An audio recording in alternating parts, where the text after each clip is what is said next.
10 Juli tahun 1973. Saat ini sebagai dosen tetap Fakultas Psikologi UIN Syarif Hidayatullah, Jakarta. Riwayat pendidikan: sarjana psikologi ditempuh di Universitas Indonesia tahun 1999.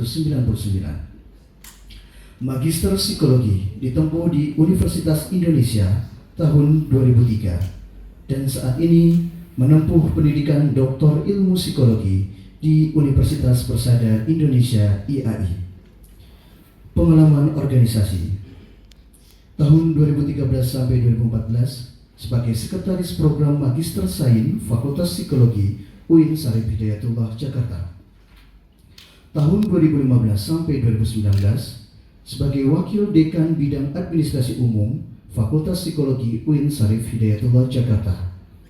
Tahun 2009 sampai 2023 sebagai Pengurus Studi Moderasi Beragama UIN Syarif Hidayatullah, Jakarta. Tahun 2004 sampai dengan sekarang sebagai Pengelola Jurnal JP3I serta sebagai anggota Komite Etik Penelitian Fakultas Psikologi UIN Syarif Hidayatullah, Jakarta. Ikhwan Lutfi aktif sebagai pembicara di seminar maupun webinar baik nasional maupun internasional, aktif melaksanakan tridharma perguruan tinggi di bidang pengajaran, kependidikan, menghasilkan penelitian dan publikasi, serta pengabdian kepada masyarakat. Demikian pembacaan riwayat hidup singkat Promovedus. Pelaksanaan sidang promosi Doktor Ilmu Psikologi Universitas Persada Indonesia IAI dipimpin Ketua Sidang yang terhormat Profesor Dr. Suprapti Sumamo Margam, Psikolog. Dipersilakan.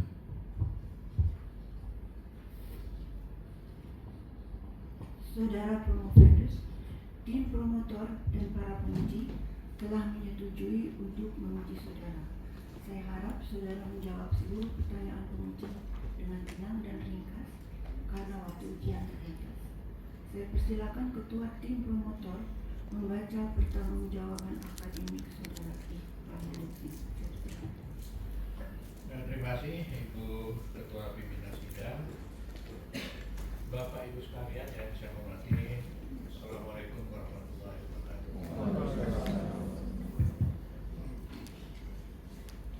Saya selaku Ketua Tim Promotor akan membacakan pertanggungjawaban akademik dari Promovedus, ya. Nama Promovedus Ikhwan Lutfi, nomor mahasiswa 186-627-0008. Betul ya, saudara? Ya. Dalam penelitian disertasi dengan judul Model Toleransi Sesama Masa Musik, Pengaruh Identitas Sosial, Right Wing, Authoritarian, dan Persepsi Ancaman Melalui Mediator Prasangka.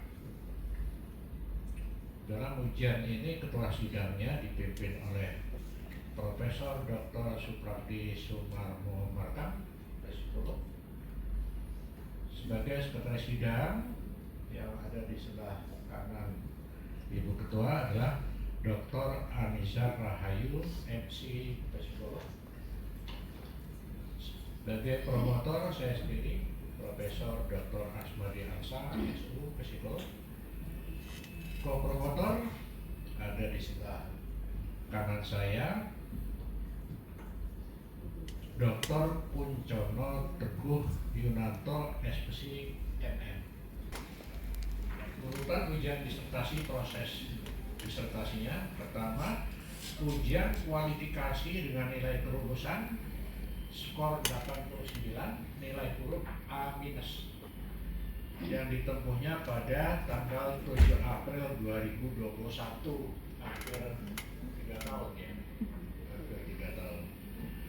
Kemudian ujian seminar hasil penelitian disertasi dengan nilai kelulusan skor 91, nilai huruf A, ditempuh pada tanggal 13 Februari 2023. Berikutnya ujian tertutup disertasi dengan nilai kelulusan skor 91, nilai huruf A, ditempuh pada tanggal 21 Agustus 2024.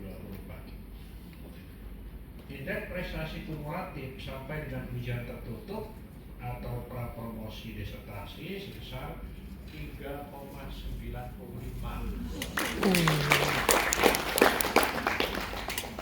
Setelah melakukan perbaikan dan dengan persetujuan para promotor, maka hari ini dilaksanakan ujian terbuka atau promosi. Demikian pertanggungjawaban akademik ini kami sampaikan. Terima kasih atas perhatiannya. Saya kembalikan kepada Ketua Tim Penguji. Wassalamualaikum warahmatullahi wabarakatuh. Terima kasih. Pada kesempatan ini saya ingin menanyakan kepada tim penguji, apakah dapat menerima pertanggungjawaban akademik dari tim promotor?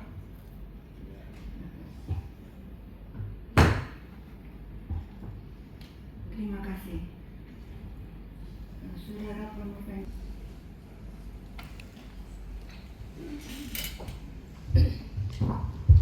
Bismillahirrahmanirrahim. Assalamualaikum warahmatullahi wabarakatuh. Waalaikumsalam warahmatullahi Alhamdulillah, wabarakatuh. terima kasih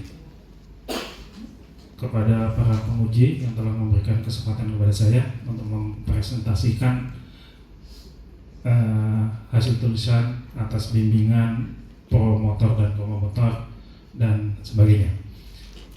Mungkin langsung saja, judul penelitian saya, tema saya adalah tentang toleransi. Karena saya mengambil ranah psikologi pendidikan, jadi tema tulisan saya penelitian ini adalah tentang toleransi sesama mahasiswa Muslim dengan pengaruh identitas sosial, right wing, otoritarian, dan persepsi ancaman melalui prasangka sebagai mediator. Next, kenapa tulisan ini muncul? Karena dari pengalaman pribadi, kemudian dari hasil studi kasus, kemudian dari literatur menunjukkan bahwa ada dua pandangan yang besar tentang toleransi yang ada di Indonesia. Yang pendapat pertama adalah mengatakan toleransi di Indonesia itu baik-baik saja, dengan bukti bahwa selama ini tidak ada masalah yang serius tentang toleransi. Kita bangsa Indonesia bisa hidup dengan tenang, antar kelompok keagamaan bisa berkembang, tumbuh, kemudian saling menghormati, dan tidak ada konflik yang serius, salah satu indikatornya. Tapi di sisi lain ada beberapa pandangan mengatakan bahwa toleransi kita itu sedang bermasalah, terutama adalah intra umat Islam. Sejarah kemanusiaan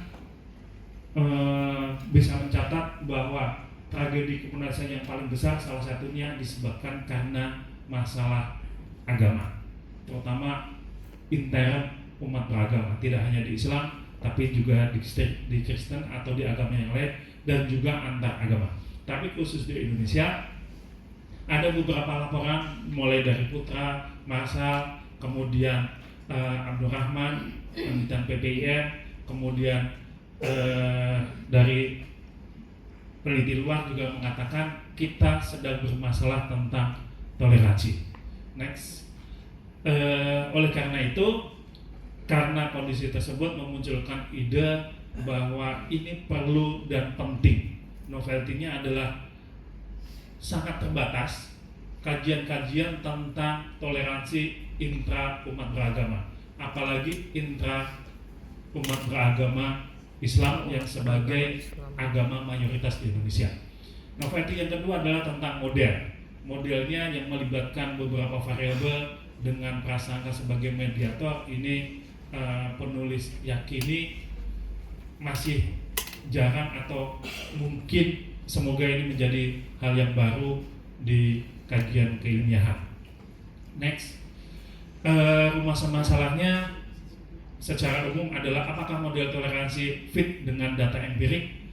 Kemudian yang kedua adalah bagaimana pengaruh variabel eksogen terhadap endogen, variabel eksogen terhadap mediator, dan bagaimana pengaruh mediator prasangka kepada toleransi. Kira-kira itu. Next, Model toleransinya tergambarkan seperti ini. Model hipotesisnya model struktural dari identitas sosial, right wing authoritarian, persepsi ancaman, mempengaruhi toleransi melalui mediator prasangka adalah fit dengan data empirik. Next. Teori yang digunakan, kerangka teorinya toleransi menggunakan teori dari Wittenberg tahun 2019 yang intinya mengatakan bahwa toleransi itu adalah respon positif terhadap keragaman, tidak sekedar menerima tapi mendukung orang atau kelompok yang berbeda. Ini yang baru dari Wittenberg dibandingkan teori-teori sebelumnya. Aspeknya adalah fairness, reasonable, dan empati. Prasangka saya mendasarkan pada teori Brown yang mengatakan adalah sikap negatif. Karena sikap secara teori di psikologi ada 3 domain, yaitu konasi, kondisi, dan afeksi. Identitas sosial menggunakan Vitosa dan teman-teman, yaitu adalah konsep diri yang berasal dari keanggotaan terhadap kelompok. Kemudian right wing authoritarian menggunakan teori dari Altemeyer. RWA ini sebetulnya adalah varian dari di sisi kanan adalah yang ekstrimnya. Ini sebelumnya adalah toleransi di Indonesia fine-fine aja atau baik-baik saja. Tapi kemudian ketika dia turun, berarti ada variabel-variabel negatif yang atau hal-hal yang negatif yang mengurangi toleransi itu. Jadi pemilihan prasangka, kemudian identitas sosial, kuantitatif, uji model, kemudian populistiknya adalah mahasiswa UIN. Secara keseluruhan mahasiswa UIN yang program S1 jumlahnya 34.800. Hasilnya untuk demografinya lebih banyak wanita atau mahasiswa perempuan 69% dan sisanya adalah pria. Kemudian dari fakultas yang paling banyak adalah Fakultas Syariah dan Hukum 40% dan sisanya tersebar di hampir semua fakultas. Next. Untuk semesternya yang paling banyak adalah semester 6, kemudian sekitar 35%. Nah, ini yang menarik adalah tentang orientasi keagamaan. Orientasi keagamaan ini untuk data demografinya peneliti mengajukan pertanyaan kelompok keagamaan manakah yang paling dekat yang mencerminkan aktivitas keagamaan keseharian. Jadi pilihannya ada bermacam-macam, mulai dari pilihan organisasi keagamaan, misalkan NU, Muhammadiyah, kemudian ada Salafi, ada Nahdlatul Wathon dan sebagainya.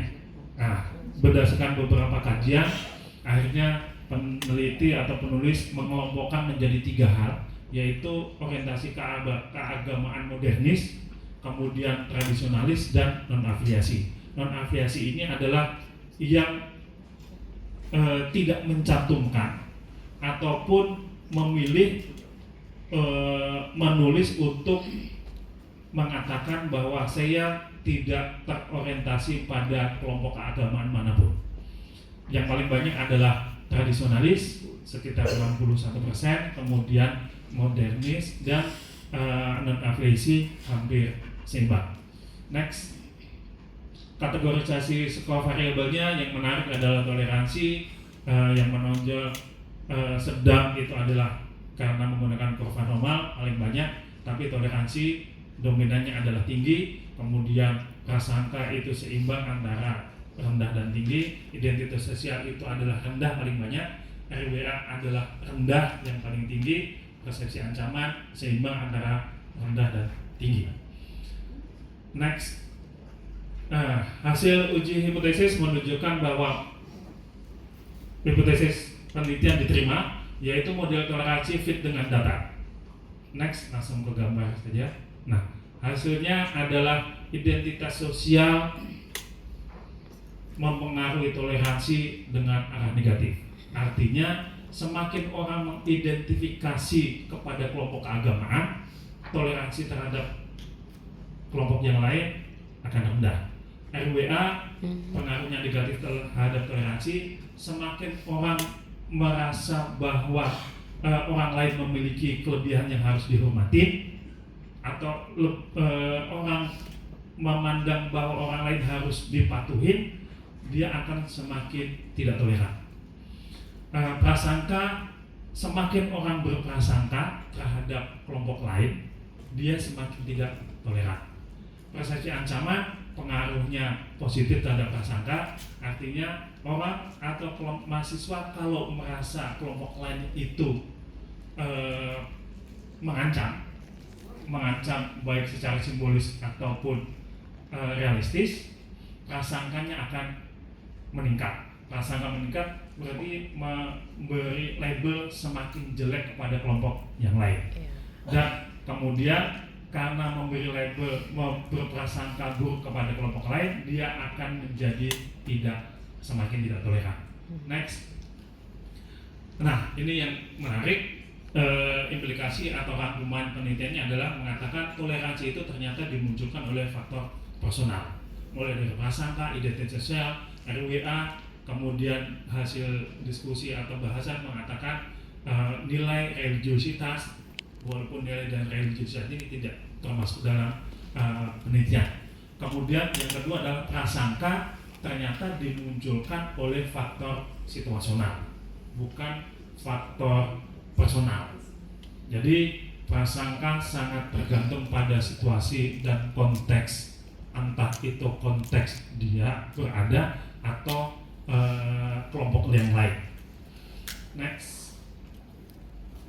Nah, diskusinya yang menarik adalah prasangka berpengaruh terhadap toleransi karena literasi terhadap kelompok lain itu rendah.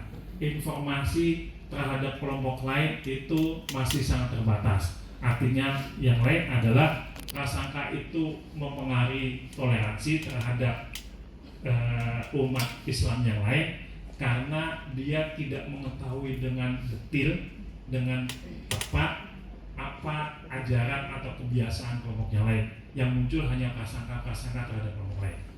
Kemudian identitas sosial berpengaruh terhadap toleransi, ini karena menguatnya identitas, kemudian kategorisasi in-group, out-group, kelompok saya, kelompok mereka, itu akan mempengaruhi toleransi. Yang bisa dilakukan adalah kalau identitasnya satu, saya bukan lagi sebagai kelompok modernis, tapi saya bukan juga kelompok tradisional, tapi saya sebagai Muslim Indonesia itu akan lebih toleran. Kemudian RWA, orang yang sangat yakin atau meyakini orang lain harus ditaatin itu dengan catatan bahwa siapa yang ditaatin, kelompok-kelompok orang yang dianggap memiliki kelebihan dalam agama. Bisa jadi dia kelompok mayoritas, bisa jadi interpretasi bahwa ajaran agamanya lebih baik dibandingkan kelompok yang lain. Nah, kalau orang itu meyakini seperti itu, toleransi pada kelompok lain akan rendah. Yang muncul adalah bahwa karena biasanya kelompok saya adalah ajarannya baik dibandingkan dia, ajaran saya adalah benar, ini yang paling bahaya. Ajaran saya adalah benar, ajaran kelompok lain salah, harus saya benarkan. Harus saya benarkan ini tidak ada kata toleransi untuk ajaran yang salah. Kemudian persepsi ancaman sebelumnya adalah penelitian menunjukkan persepsi ancaman itu sekedar atau legitimasi atau kebalikan dari prasangka. Sudah ada prasangka, kemudian prasangkanya misalkan masih agak-agak baik, tapi kemudian ada menganggap kelompok lain buruk, memberi ancaman. Ancamannya bisa jadi ancaman terhadap penguasaan tempat ibadah, ancamannya bisa tergerusnya ajaran agama sendiri, atau hilangnya pamor tentang ajaran itu akan membuat prasangka terhadap kelompok lain. Next, mungkin yang terakhir, keterbatasan penelitian ini adalah generalisasi, kemudian objek toleransinya akan lebih sempurna penelitiannya kalau objek toleransinya benar-benar diwujudkan dalam objek yang clear.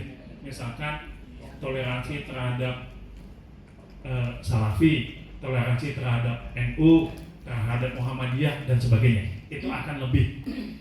Tapi karena saya menganggap ini penelitian yang mungkin berdaulat, nanti akan ada next-nya.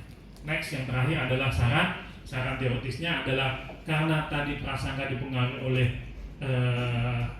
personal atau situasional, sehingga hal-hal yang perlu digunakan atau yang disoroti untuk mengurangi prasangka adalah dengan mengurangi situasi yang menimbulkan perbedaan atau menonjolkan satu kelompok dengan yang lain.